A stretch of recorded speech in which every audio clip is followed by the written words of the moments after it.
हाय, तर स्वागत आहे तुमचं माझ्या मिनी ब्लॉगमध्ये। तर बघू शकता चालू आहे गुढीपाडव्याची साफसफाई। तर कोण कोण गुढीपाडव्याची साफसफाई करतात, तर आमच्या इकडे डेली करायचं लागतं, म्हणजे करायचं लागतं। बघा इकडे चालू आहे साफसफाई माझी। आणि मग मस्त असं साफसफाई वगैरे झाली ना तर सगळं करता येते बघा। तर इकडे मी करत आहे सगळं साफसफाई। तर बघू शकता इकडे मस्त भांडे बिंडे काढून इकडे मस्त सगळं काढले बघा। भांडे अर्धे हे घासलेले लावलेत, हे सगळं पुसून झाले। बघू शकता एवढं भांडे आहेत रे बाबा, लईच भांडे सगळं पुसून झालेलं आहे इकडं। आणि मग फायनली भांडे घासायला जायचंय, तर चला भांडे घासूया, पहिलं जेवूया। तर मग मस्त असं बघा, आज वरण भात, इकडं गवारची भाजी चपाती होती। तरी आवनी काय आणले बघा, मी त्यांना लय ओरडलं, एवढं जेवाय बनवले तरी वडापाव पोरींनी सांगितलं होता, मला माहीत पण नाही फोन करून। मग इकडं मस्त असं वडापाव बघा किती सारे आणलेत। नाही त्यांना असं वाटलं असं मी साफसफाई करते, चला वडापाव घेऊन जाऊ, स्वयंपाक नसेल केला। मी म्हटलं एवढं कोण खाणार, म्हणून मी त्यांना ओरडत होते। तर ते म्हटलं मी खातो, चिडू नको। चिडणं झाल्यावर मस्त असं मी गेले भांडे धुवायला खाली। आणि बघा आमच्या इथं नळाला पाणी असं खळखळ खळखळ भांडे धुवून होतात बघा, किती छान फ्रेश पाणी आहे। आणि पाण्यामध्ये मस्त भांडे धुवून होतात बघा। एवढी भांडी होती, घासली आणि सुकवले इकडं बघा। असे मस्त मी भांडे घासत होते, आणि भांडे घासत घासत माझे एवढे हात दुखायला लागले, काय सांगू। खूपच भांडे घासले हात दुखतात बाबा, काय माहिती का। आणि पाण्याखाली तरी काय वाटत नाही। मग फायनली आपले भांडे झालेले आहे। खूप थकलेली मी, म्हणजे खूपच थकलेली भांडे घासून।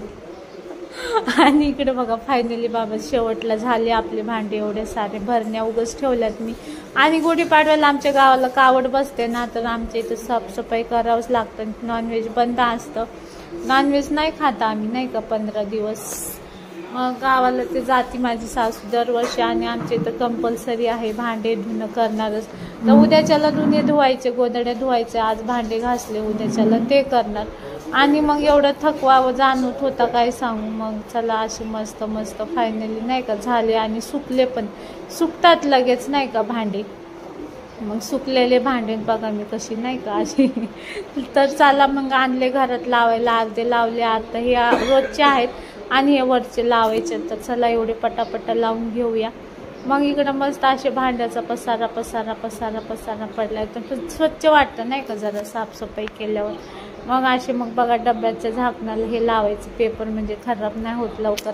आणि मी असंच लावूनच ठेवते नाही का आपण। आणि हे बघा, हे पहिल्या वेळेस नाही का लहान तवा नवीन नवीन असंच छोट्या छोट्या वस्तू घेऊ वाटायचं, छोटंसं सूप घेतलं होतं, तर किती क्यूट वाटतं बघा।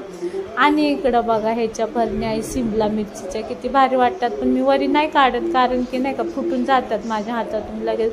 मग फायनली बाबा झालं एकदम सगळं स्वच्छ स्वच्छ बघा, कसलं भारी साफसफाई केलं ना, थोडंसं वेगळंच फील येते नाही का, असं भारी वाटतं। मग अशी मस्त साफसफाई झाली बघा, सगळं सगळं क्लीन क्लीन वाटतं एकदमच। आणि व्हिडिओ तर बनवायचं चालूच आहे नाही का, जरा भारी वाटतं बघा, किती स्वच्छ वाटतंय सगळं। आणि इकडचं पण सगळं काढून सगळं सगळं मी साफसफाई केलं बघा, किती भारी वाटतं एकदम चकाचक सगळं। अशी मग फायनली आपली झालेली आहे साफसफाई। कशी वाटते, एकदम घर फ्रेश फ्रेश वाटते की नाही सांगा बरं, कसं मस्त वाटतं हे बघा। इकडं मस्त अशी भांडे चमाचम चमकायला लागले। मी फ्रीज वगैरे सगळं धुतले, सगळं म्हणजे सगळं करायचं तर स्वच्छ, नाही तर करायचंच नाही, असं असतं माझं। आणि मग असे मस्त बघा खालून वर सगळं